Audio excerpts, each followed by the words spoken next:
Bonjour à tous, bienvenue et bonne digestion. Donc, je me présente Benoît Héliard. Aujourd'hui, on va parler de remote pendant à peu près 30 minutes.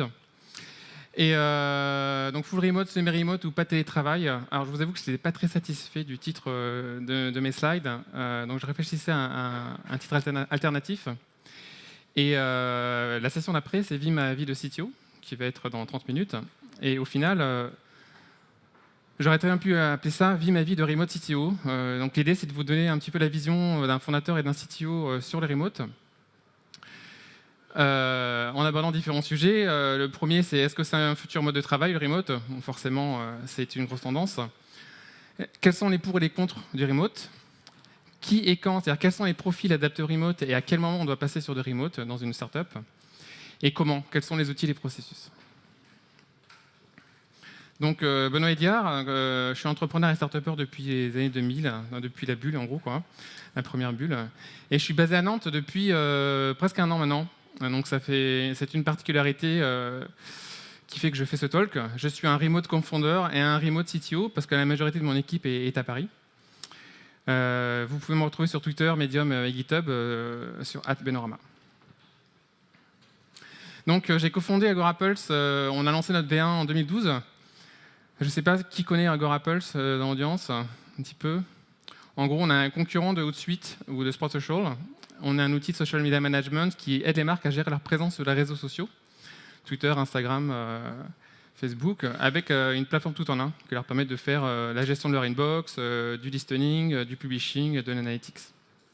Et les deux caractéristiques d'AgoraPulse, la première, c'est qu'on est bootstrapped, on n'a pas levé de fonds. C'est peut-être pour ça que vous n'avez pas trop entendu parler de nous. On n'a pas eu d'article sur French Web ou sur Madines. Et on est rentable et profitable depuis quelques années. Ça, c'est la première caractéristique. On est vraiment un pro bootstrapped. Et la deuxième caractéristique, c'est qu'on est semi-remote. On a un bureau principal qui est à Paris, et le reste, on a plein de monde qui est en remote un peu partout dans le monde. Donc là, juste pour vous donner une idée, alors je ne sais pas si on arrive vraiment bien à voir là sur l'écran, mais ça c'est la carte de nos revenus MRR. Donc MRR, c'est Monthly Recurring Revenue. C'est pour vous donner une idée qu'aujourd'hui, on a plus de 3500 clients dans 145 pays. On est en 4 langues. Aujourd'hui, notre MRR est à peu près de 430 000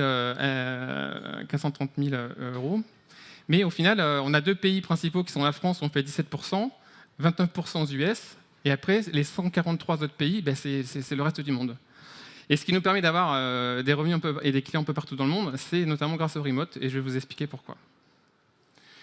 L'équipe, donc aujourd'hui on est 42, dans 12 pays, on est dans 7 fuseaux horaires, une bonne moitié en Europe, dont 16 en France, une autre partie aux US, 8 personnes aux US, mais on n'a pas de bureaux US, ils sont aussi tous en remote. Et après on a du monde au Mexique, au Brésil, en Argentine, en Malaisie et aux Philippines, en dehors de l'Europe. Donc voici l'équipe. Alors ça, c'est une photo qui a été prise la semaine dernière. On a fait notre retreat annuel juste à côté de Paris. Et là, il y a 34 personnes sur les 42. Et la question qu'on leur a posée à toutes ces personnes de notre équipe, c'est qu'est-ce qu'ils adorent dans leur boulot? La raison numéro 1, c'est l'équipe. Tout le monde s'entend super bien, on a une très bonne culture d'entreprise. La deuxième, c'est l'apprentissage permanent. Et la troisième, c'est la capacité de bosser en remote. Alors pourquoi? Pourquoi le remote si génial que ça? Est-ce que c'est un futur mode de travail? C'est vrai qu'on voit des espaces de coworking qui ouvrent partout, de plus en plus de freelancing. Pourquoi? Parce qu'on a des signaux qui sont assez contradictoires. Là, je vous donne un exemple d'un article qui est sorti l'année dernière, en mars 2017, où IBM a annoncé qu'ils allaient rapatrier des milliers d'employés parce que, soi-disant, le remote n'était pas efficace et qu'ils voulaient recentrer leur équipe sur site. Alors d'un côté, vous avez IBM qui vous annonce ça, et de l'autre côté, quelques mois plus tard, il y a la Automatic, qui est la compagnie derrière WordPress, qui a fermé son bureau à San Francisco parce que les employés ne venaient pas. Eux, c'est quand même 550 employés, et c'est une structure qui est basée sur du remote. Autre exemple, évidemment, Basecamp et Jason Fried sont un petit peu les gourous du remote, notamment grâce à leur livre Remote.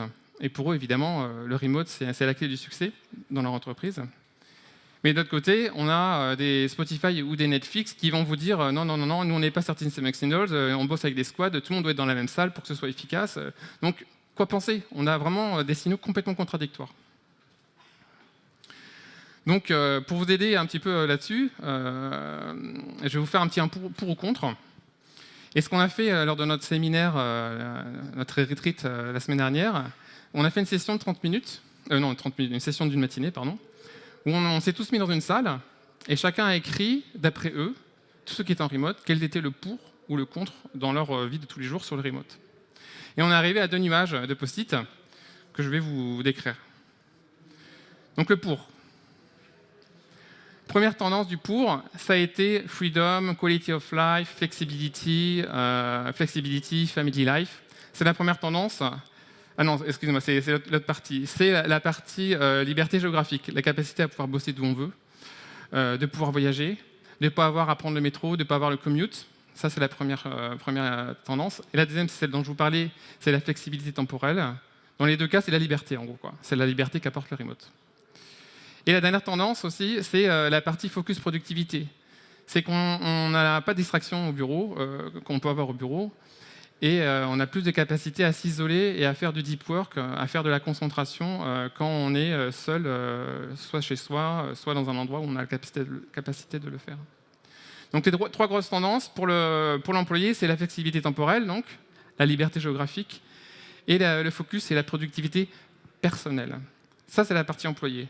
Moi, je peux vous donner aussi la vision fondateur, startup, qu'est-ce que ça apporte le remote?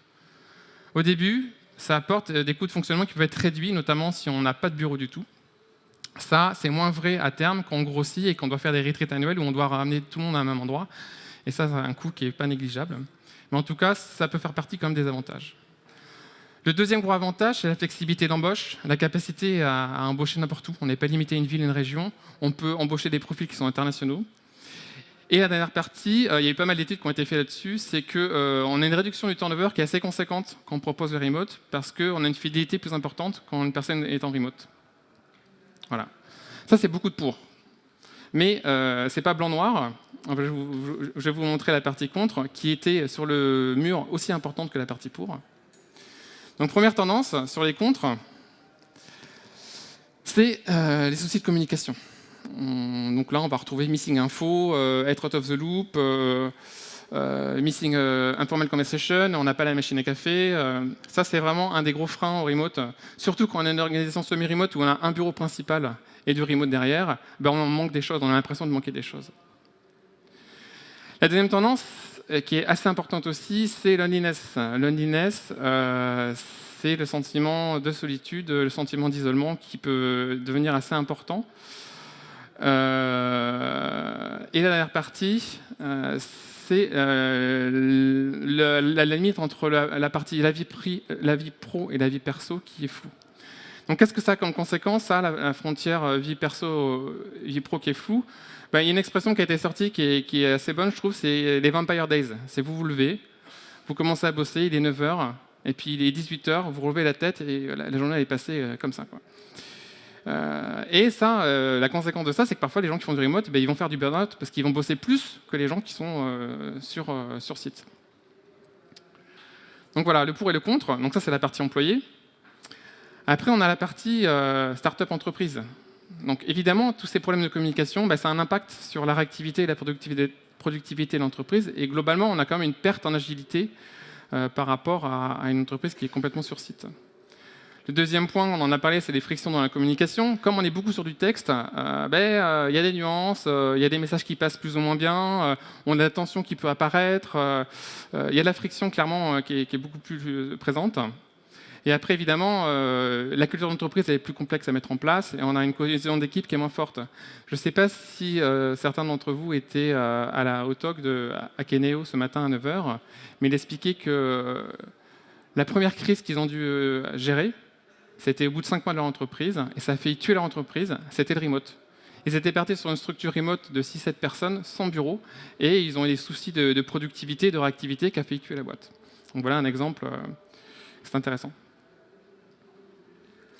Alors, j'aime bien cette citation de Kate Lister qui dit qu'en gros, la tendance du moment, c'est que le bureau, c'est en train de devenir vraiment l'endroit pour collaborer, alors que la maison, c'est en train de devenir l'endroit pour se concentrer.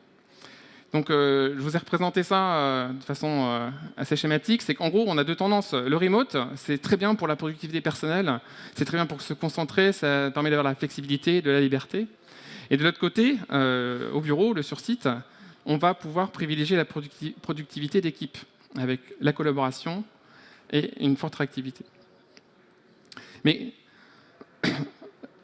la concentration, la flexibilité, la collaboration et la réactivité, ça va dépendre des profils. Certains profils vont avoir besoin plus de concentration, d'autres plus de collaboration.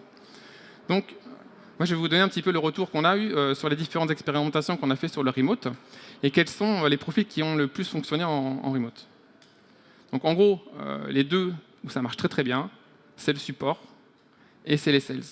Le support et les sales, c'est super parce que ça vous permet d'avoir du support qui est beaucoup plus réactif parce que vous allez pouvoir embaucher des gens qui sont sur le pays que vous souhaitez supporter. Ça vous permet de supporter un certain nombre de fuseaux horaires, d'être disponible au niveau du support 24 jours, 7 sur 7. Donc typiquement, nous, chez AgoraPulse, on a un temps moyen de réponse au support qui est inférieur à 30 minutes sur l'ensemble du monde. Idem pour les sales. Alors nous, souvent, on a des profils qui font à la fois le support et à la fois les sales. En général, on a un regional manager quand on commence sur une région. Et c'est pareil, même raison. On a une personne qui va parler la langue des prospects, qui va être dans le même fuseau horaire et qui va permettre d'avoir une disponibilité 24/24, 7/7. Ça, support et sales, ça marche super bien. Là où on est quand même plus tempéré sur le remote, en gros, c'est quand la collaboration a besoin de devenir plus synchrone. C'est le marketing. Donc nous, aujourd'hui, les équipes marketing sont en remote, mais elles sont toutes principalement aux États-Unis, donc plus ou moins dans la même time zone. Et ça aide beaucoup pour la collaboration. Ça, c'est un choix. Donc le marketing, le remote, ça marche, mais c'est pas extra. Et on a appris aussi que pour tout ce qui est tech et produit, il n'y a rien à faire. Alors le tech et produit, je ne dis pas que ça ne marche pas le remote, mais en termes de réactivité, il n'y a rien de mieux que de mettre 5 développeurs, un PM et un designer ensemble dans la même pièce pour faire avancer un projet. C'est le constat de Netflix, c'est le constat de Spotify. Et après, la dernière partie, évidemment, c'est le management. Le management, une fois de plus, c'est quand même le face-à-face est très important. C'est beaucoup plus adapté quand on est sur site. Donc en gros, voilà les typologies de profils, plus ou moins adaptées au remote, qu'on a eu suite à nos différents retours. Sur la tech et produit, moi je peux vous donner l'exemple. On a fait l'acquisition d'une petite start-up en Argentine en se disant que tiens, on va prendre une équipe autonome qui sera basée à Buenos Aires, qui va nous s'occuper de la partie mobile. Ça marche, ils sont 3, mais on a quand même eu pas mal de frictions et au final, si c'était à refaire, je ne suis pas sûr qu'on le referait. Donc, qui et quand? Donc là, on a parlé un peu des qui. Là, l'idée, c'est de dire quand. À quel moment on doit passer au remote quand on a une startup? Alors, tout d'abord, il faut voir qu'il y a deux approches au remote. Il y a deux grandes écoles. La première école, c'est la nôtre, c'est le semi-remote, où vous allez avoir un bureau principal et une équipe de remote workers qui va être complètement distribuée. Alors, c'est quand même l'approche on retrouve le plus souvent. Donc là, vous allez retrouver Basecamp, vous allez retrouver GitHub, Trello, Canonical, c'est Ubuntu, Balsamiq, Elastic, Treehouse, et il y en a plein d'autres. Et après, vous avez les extrémistes. Les extrémistes, c'est on ne veut pas de bureau, tout le monde est remote. Et dans cette école-là, vous en avez quand même un petit peu moins, mais il y en a, et des assez connus, Zapier, typiquement, Buffer aussi. Alors Buffer, ils communiquent beaucoup là-dessus, ça fait vraiment partie intégrante de leur philosophie et leur culture d'entreprise. Vous avez aussi Doist, Automatique, dont on parlait tout à l'heure, qui est derrière WordPress. Donc là, c'est quand même 450 personnes en remote. Et vous avez Groove et GitLab. Donc là, on va se concentrer, c'est un retour d'expérience plus sur la partie semi-remote. Alors, il y a 3 raisons pour passer à une structure semi-remote. La première raison, celle dont je vous parlais, c'est le sales et le support, c'est le déploiement à l'international. Votre produit est prêt, vous êtes prêt à le lancer, à vous déployer à l'international. Et là, le remote commence à faire du sens, parce que vous allez pouvoir recruter des personnes dans les régions que vous souhaitez attaquer. Ça, c'est la première raison. La deuxième raison, c'est le recrutement de profils clés. Typiquement, chez nous, le CMO il est basé aux États-Unis et on a trouvé une personne qui avait un profil qui correspondait parfaitement à nos besoins et qui a monté toute l'équipe marketing aux États-Unis. Ce type de profil, on l'a trouvé par le réseau, on n'aurait pas forcément pu le trouver en France et finalement, ça aurait été un mauvais choix de vouloir garder le CMO en France. Et le troisième exemple, c'est le mien, on peut chercher à avoir un meilleur équilibre de qualité de vie. Typiquement, voilà, moi je suis un CTO à Nantes. J'étais à Paris avant, j'ai 3 enfants, et Paris, 3 enfants, c'est l'enfer. Hein. Donc le choix personnel que j'ai fait, c'était de venir vivre à Nantes, et je n'ai aucun regret de ce côté-là. Nantes works. Alors après, à quel moment? Donc là, je vous ai mis un petit peu notre courbe de croissance. Il y a vraiment dans la vie d'une startup 2 étapes. Il y a avant le product market fit et après le product market fit. Et ce qui est compliqué avec le product market fit, c'est pas quelque chose que vous prenez en pleine gueule, c'est pas évident, c'est pas un hockey stick qui part d'un coup. Parfois, c'est beaucoup plus subtil. Ça peut être un changement de pricing, ça peut être une feature qui va être ajoutée. Chez nous, franchement, c'était pas très clair. Je l'ai mis en 2015 parce que c'est vraiment le moment où on a commencé à être vraiment rentable, à dégager pas mal de bénéfices. Et c'est le moment où on a commencé à vraiment déployer remote. Donc là, vous voyez, on a commencé, on était 6 à Paris. Et puis au fil des années, on a commencé un petit peu à faire du remote. On a embauché d'abord 2 personnes aux États-Unis. Ensuite, on avait une personne en Irlande et Marcel en Slovaquie. On a pris un développeur en plus. Et on a embauché de façon organique, ce qui nous permettait d'embaucher, parce que comme on n'avait pas levé de fonds, on a fait avec ce qu'on pouvait faire. Et petit à petit, on a grossi. On a pris une personne au Mexique pour gérer le LATAM, et après Tiara pour le Brésil. Et boum, product market fit. On a commencé à vraiment déployer le remote. On a vraiment pris le temps au départ de tester, de trouver les outils, les bons processus, et on apprend toujours. Hein. On est tout le temps en train d'itérer, d'essayer d'améliorer nos processus et les outils qu'on utilise. Et là, vous voyez en bleu c'est le remote, en vert c'est le sur-site. Et donc là, on a complètement transformé la boîte, où on est passé d'une boîte qui était principalement située à Paris à une boîte qui s'est déployée sur l'international. Donc, voilà en gros, si je résume ce qui s'est passé, pré-product market fit, on est en mode search mode, on a besoin d'aller vite, d'itérer, move fast, break things, on itère, on a besoin de collaborer, et là, il n'y a rien à faire, il faut mieux être au même endroit. Même ville, même pays ou même fuseau horaire. Pas ou peu de remote. Ça, c'est vraiment le premier conseil que je pourrais donner. Le remote n'est pas adapté à une startup en création. Mais ça n'empêche pas de mettre en place, dès le départ, la culture du remote, les outils. Faire tout en anglais, tout préparer pour que plus tard, on puisse après faire le déploiement en remote. Nous, par exemple, ce qu'on a fait dès le départ, c'est qu'on a eu un jour de semaine qui était dédié au remote, où en gros, pas de meeting, c'est du deep work, et tout le monde peut bosser de la maison. Et ce jour, la semaine, il est toujours là, c'est le jeudi. Typiquement à Paris, on a très peu de monde au bureau. Et après, une fois qu'on a passé ce product market fit, on a commencé à se déployer, principalement pour le sales et support, donc en Asie et en LATAM, aux États-Unis, et puis on a déplacé la partie marketing aux États-Unis, parce que c'était le marché le plus important pour nous. Et c'est là-bas dont on a besoin de visibilité, tout le monde regarde les États-Unis, et c'est vrai qu'aujourd'hui, ce qui est marrant, c'est qu'il y a beaucoup de gens qui pensent que Agorapulse c'est américain, alors qu'on est français. Alors comment est-ce qu'on fait ce déploiement? Comment est-ce qu'on part sur des remotes? Alors, on a la chance aujourd'hui d'avoir une pléthore d'outils pour faire du remote. Je vous en ai listé quelques-uns, vite fait. En gros, évidemment, on utilise G Suite pour le mail, le calendrier et le partage de documents. On utilise un petit outil en ligne qui est très bien fait, qui s'appelle Small Improvements, qui permet de faire l'organisation de management au niveau de one-on-one, faire du 360 degrees. C'est un outil qui est vraiment bien pour ça, pour la partie RH. Sur la gestion de projet, on utilise Pivotal Tracker pour la tech, et au marketing, on utilise Asana. Et après, c'est là où on arrive dans un territoire un peu plus flou, c'est comment est-ce qu'on va partager l'information. Donc on a un peu tout essayé. Au début, on était sur HipChat, après on est passé sur Slack, on a essayé en wiki, après on a mis en place Facebook Workplace. Et aujourd'hui, ce qu'on fait, c'est qu'en gros, quand on a la collaboration en temps réel à faire, on utilise Slack, mais on sait que ça va générer de l'interruption, donc c'est vraiment qu'on a besoin d'avoir une réponse immédiate. Si c'est du partage d'informations, on utilise plutôt Facebook Workplace pour ça. Et après, Slack, je vous en parlais tout à l'heure de Slack. Donc en gros, voilà, on en a plein des outils SaaS, on en utilise, je ne sais pas, 40 ou 50, mais ceux qui sont dédiés au remote, ce sont ceux-là. Alors l'éléphant dans la salle, donc j'en ai parlé un petit peu, évidemment, c'est Slack. Slack, c'est devenu incontournable quand on fait du remote. Et Slack, c'est vrai que c'est génial, c'est fantastique, parce que ça permet de remédier à pas mal de soucis qu'on a vus tout à l'heure sur le remote. Le premier, c'est la réactivité et l'agilité. Et Slack permet de retrouver un petit peu d'agilité, de réactivité. Ça permet aussi d'avoir ce sentiment d'être tous ensemble, et donc de lutter contre le sentiment d'isolement.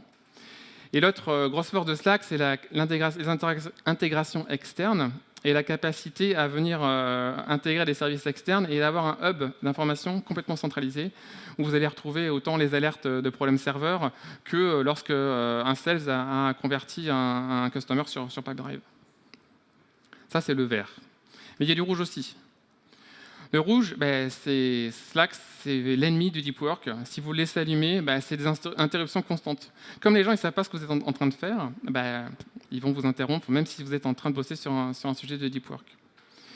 L'autre souci de Slack, ça va renforcer le problème qu'on a sur la frontière entre la vie pro et perso. C'est que Slack, on l'a dans la poche, et en gros, on a notre boîte qui est dans la poche tout le temps. Et on a beau être au cinéma, on va avoir toujours tendance, comme on a une boîte qui vit 24/24 avec les différents fuseaux horaires, on va avoir la tentation d'aller regarder son téléphone et d'aller voir un peu sur les channels, de commencer à répondre. Et ça, c'est un souci. Ça va renforcer cette difficulté à créer une frontière entre la vie pro et la vie perso.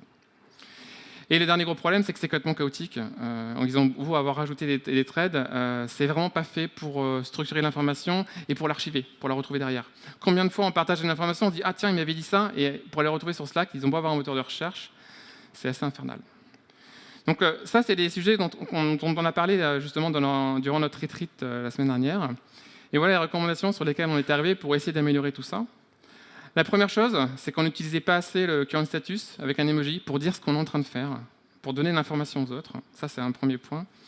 Et le deuxième point, c'est d'utiliser plus le snooze. Quand vous voulez vraiment bosser et vous concentrer et ne pas être interrompu, mettre en place le snooze pour indiquer aux autres que vous travaillez, que vous ne voulez pas être interrompu. Ensuite, c'est utiliser les thread replies de façon plus importante pour réduire les notifications et pour rendre l'information moins chaotique, la structurer un petit peu plus. Mais ça ne remplace pas un bon forum. Et après, comme on est sur le textuel, je vous disais, le problème du textuel, c'est que il y a plein de sous-entendus, ça peut vite monter en tension. Et ce qu'on leur dit, c'est dès que vous sentez que ça part un peu en vrille, on s'appelle. Il n'y a rien de mieux que de faire un échange en face à face pour faire redescendre la tension, pour faire mieux passer un message. Et les video calls, c'est vraiment bien pour ça. Donc là, c'est un petit peu la semaine, une semaine typique chez AgoraPulse. Je ne vais pas passer trop de temps dessus. Les 2 points importants à remarquer, c'est que, en gros, c'est le lundi où tout le monde est au bureau, pour ceux qui sont sur Paris en tout cas, où on va structurer un petit peu la semaine. Et après, le jeudi, on a toujours notre Deep Work Remote Day, où là, les gens, en général, ils ne viennent pas au bureau, même ceux qui sont sur Paris, et on consacre cette journée-là au Deep Work. On a aussi pour les devs, on a un petit dev checking. Alors il y a des bots aussi qui font ça, qui permettent de faire un petit peu un mini stand-up pour dire ce qu'on va faire dans la journée, pour donner l'information aux autres sur ce qu'on est en train de faire. Donc typiquement, lundi cette semaine, j'ai pas pu aller à Paris.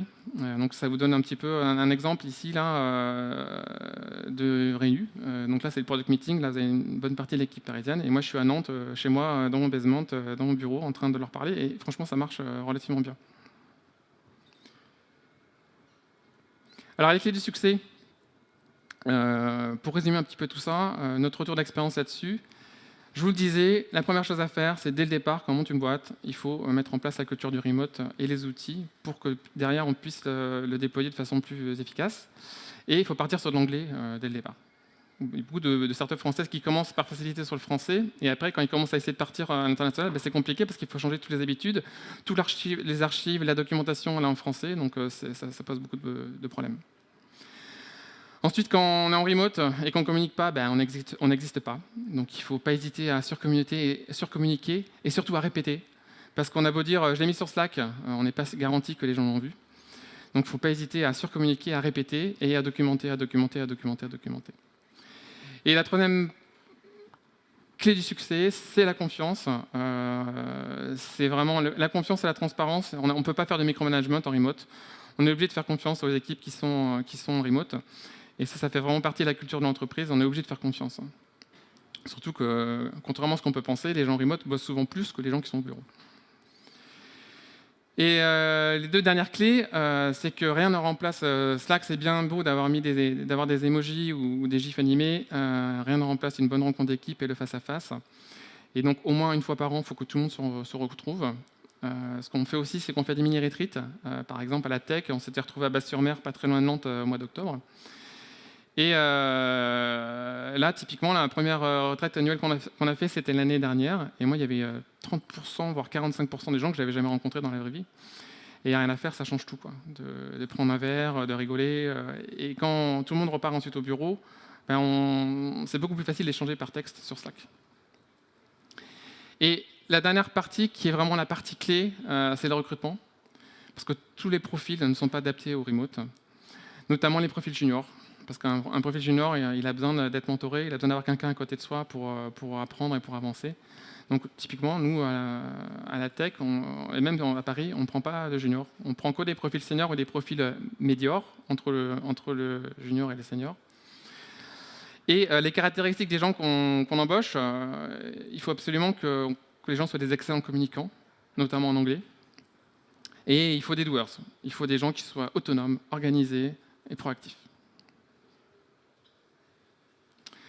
Donc en guise de conclusion sur le remote, je vais revenir un petit peu sur le schéma que je vous avais fait, qui était celui-ci.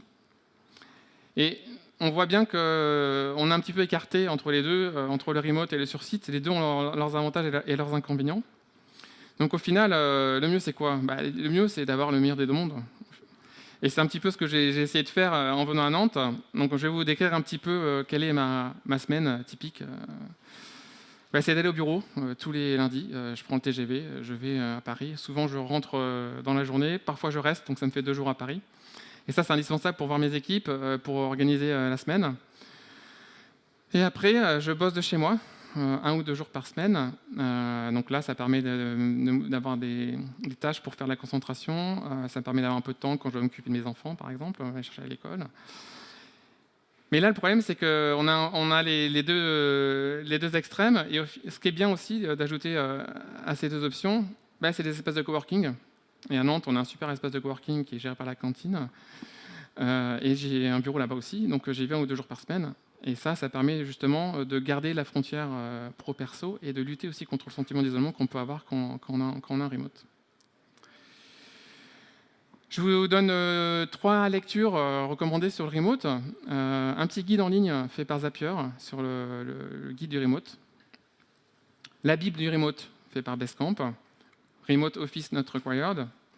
Même si eux, ils ont quand même un gros bureau à Chicago. Ils sont très très remote. Et le dernier livre que je n'ai pas lu, c'est en faisant mes recherches que je suis tombé dessus, qui a l'air pas mal.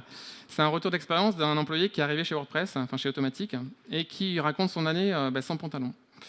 Donc ça doit être assez marrant. Et pour lui, c'est le future of work de bosser sans pantalon. Donc pas lu, mais il faudra voir ce que ça donne.